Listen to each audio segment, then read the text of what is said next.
So more opportunities have been created. So that's right. Yeah, so I agree. The real average GDP growth rate is 6.5%, as the economic survey says. With a little more reforms, the survey posits that it could even be a little higher at 7 to 8%. Now, what is the realistic and the desirable sort of growth rate for India if it were to become, the third largest economy in the world by the end of this decade? Desirable is one thing, but that desirable number will have to be tempered down by the global realities. Yes. The kind of uncertainties with every economy in the world faces. I don't think any one economy is so immune that the global volatilities don't affect them. So every economy is affected, particularly for a country like India, which for at least two critical items entirely depends on imports: fuel, fertilizer. So when you're looking at importing that many big ticket items, your uncertainties are lots more and lots more pronounced.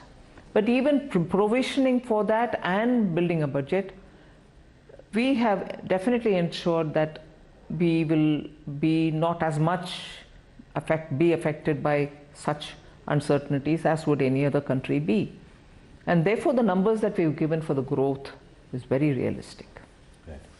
One thing that struck me this time when I was listening to your budget speech was the absence of any mention of disinvestment or asset monetization.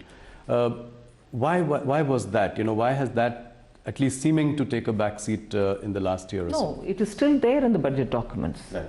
It may not have been a part of my speech, but it is in the appendix to the speech. It's also in the rest of the documents where we give the actual numbers and the activities which are going on and so on. See, the cabinet has after all taken a call that certain companies will have to be privatized, and that motion has the approval of the authority concerned, which is the cabinet. So the process goes on. But of course, because we'll have to also see when is the best time for it to be done, given the fact that we've already done the homework and kept it ready for just going out to the market, this consumes a lot of time, this preparatory time. Absolutely. Yeah. Post that is when we literally watch out for the market and then put it out. So both the factors, preparation and best time in the market, influence when you put it out.